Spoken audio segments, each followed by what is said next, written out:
August 1962. While most newlyweds would be enjoying the romance of Paris, CIA Director John McCone was doing something extraordinary. From his honeymoon suite in France, accompanied by a CIA cipher team, McCone was firing off urgent telegrams to Washington. The message was clear and alarming. The Soviets are placing nuclear missiles in Cuba. His warnings were dismissed. The intelligence community didn't believe him. The White House thought he was paranoid. 6 weeks later, U-2 spy planes would prove McCone absolutely right.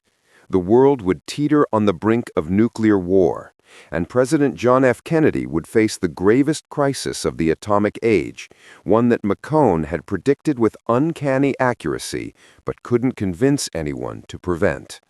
This is the story of the man who saw the Cuban Missile Crisis coming. John McCone wasn't your typical CIA director. A Republican businessman with no formal intelligence background, he did have one crucial advantage: experience as chairman of the Atomic Energy Commission. He understood nuclear weapons better than almost anyone in government. In July 1962, McCone began receiving troubling intelligence. Soviet ships were arriving in Cuba with unusual frequency. Philippe de Houjoly, French intelligence's Washington station chief, returned from Cuba with disturbing observations.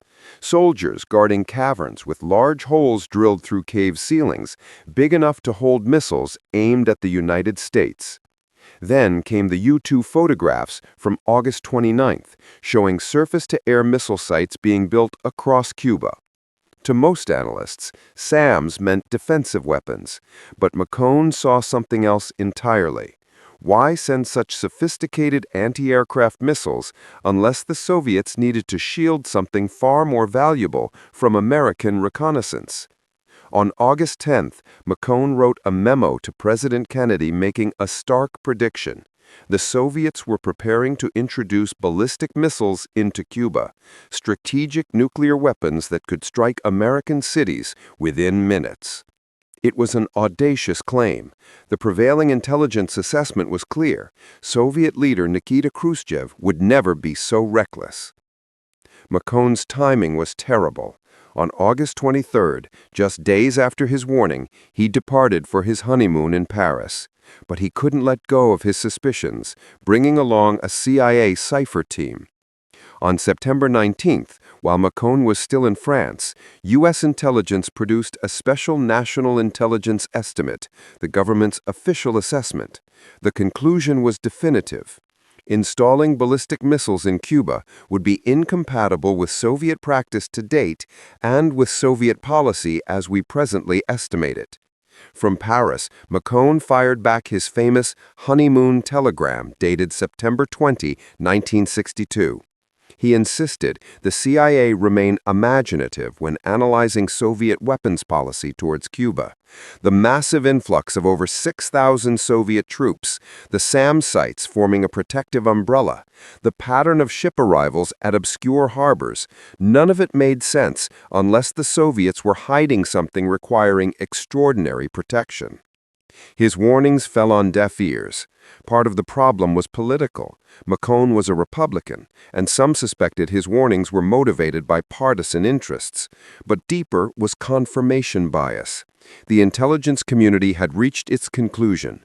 Accepting McCone's theory meant admitting they'd been wrong. For 5 crucial weeks, from August 29th to October 14th, no U-2 flights covered western Cuba. In those 5 weeks, the Soviets worked frantically to deploy their missiles, hidden beneath the SAM umbrella McCone had warned about. McCone returned from his honeymoon on September 23rd and immediately pushed for resuming reconnaissance. But bureaucratic wheels turned slowly. Kennedy worried about the risks. The mission was delayed for pilot training, then weather. Finally, on October 14th, nearly 2 months after McCone's first warning, a U-2 flew over western Cuba and photographed San Cristobal. When the film was developed, analysts found exactly what McCone predicted: medium-range ballistic missiles, military barracks, missile shelter tents, erectors, and launch facilities. On October 16th, CIA officers showed the photographs to Kennedy launching the Cuban Missile Crisis. What they didn't know was even more terrifying. Soviet nuclear warheads had arrived on October 4th. By October 6th, warheads for 2 launch sites had been delivered. The missiles could be launched on just 10 hours' notice. The world came breathtakingly close to nuclear war during those 13 days in October. But those 13 days might have been prevented if McCone's warnings 2 months earlier had been heeded. During crisis meetings, McCone's vindication was bittersweet. On October 5th, just before discovery, he had predicted the Soviet buildup would end up with an established offensive capability in Cuba, as a probability, not a possibility. National Security Advisor McBundy had disagreed. Now, with photographic proof spread across the conference table, McCone's judgment was inassailable. But McCone remained gravely concerned. On October 20th, he acknowledged a critical gap. We did not know positively that nuclear warheads for the missiles deployed had actually arrived in Cuba. It was a chilling admission. The United States was contemplating military strikes without knowing whether those missiles were already nuclear-armed.